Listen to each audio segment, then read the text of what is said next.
Good morning world, morning walk episode 30, coming to you from Perth on the west coast.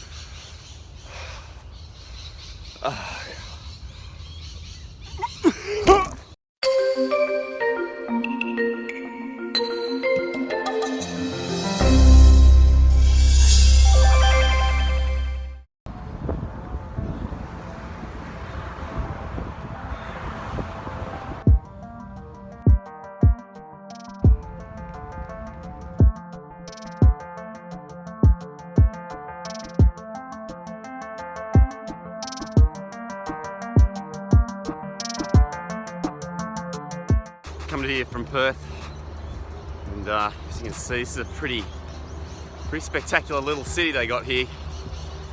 I've actually come up the hill to Kings Park Botanic Gardens, just on the outskirts, or just outside the CBD, and it's pretty special up here, right? You've got this incredible view out over the CBD, sun coming up to the east. Yeah, it's magical. Perth's actually the most remote city in the world. If you want to get anywhere from here, you got to get on a plane and fly for hours, like 3 or 4 hours. So to spend a bit of time here is a privilege.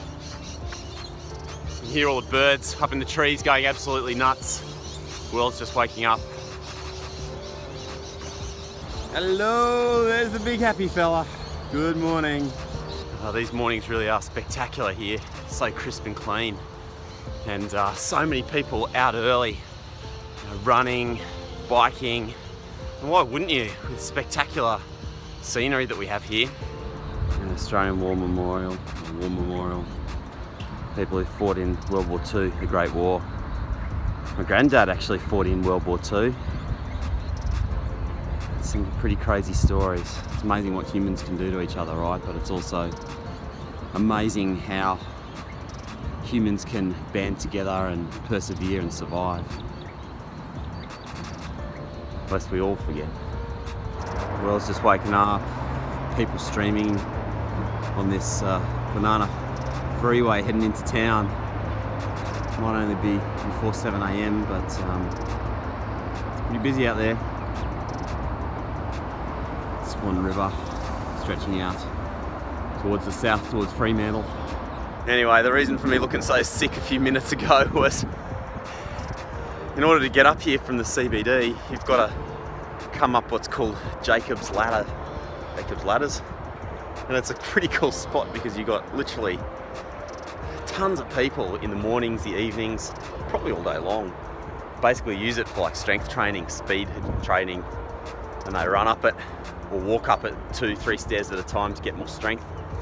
And yeah, if you haven't done that kind of exercise in a little while, it's kind of brutal.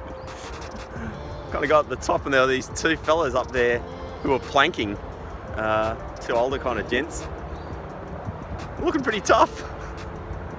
Oh, I hope I'm like that at that age. Anyway, I thought for this morning, I was at the campus of University of Western Australia yesterday and was out and about for a few minutes, and saw somebody wearing a t-shirt saying like, "Never give up."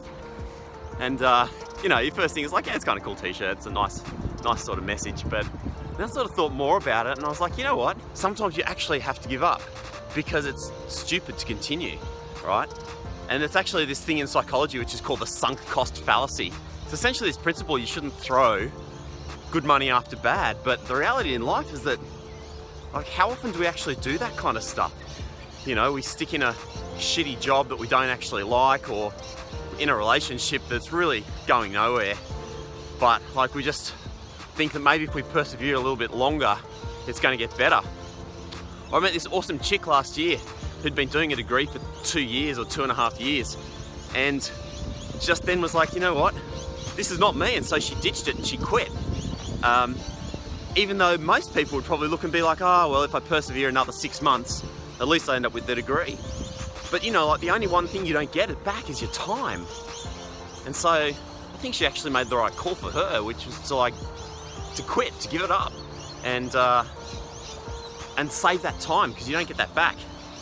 And in the end, that piece of paper, you know, the degree wouldn't have actually helped her at all. So I think that's my message for this morning, is like, never give up unless it's smart to do so. In which case, fucking give up as early as possible so at least you get to save your precious time. Anyway, little thought for you this morning from Perth. It's a spectacular day. Looking forward to getting back to Sydney. Red eye tonight. It's like you're flying whole way across country, across 2 time zones, 3 time zones, and leaving at 11 PM, arriving at 6 AM is going to be a little bit brutal. Anyway, that's the traveller's life, right? Whatever you're getting up to today, hope it's a good one. Next episode will be with Pixie again, I promise. Whatever you're getting up to today, I hope it's a good one, and I'll see you next time on the morning walk. Have a great day.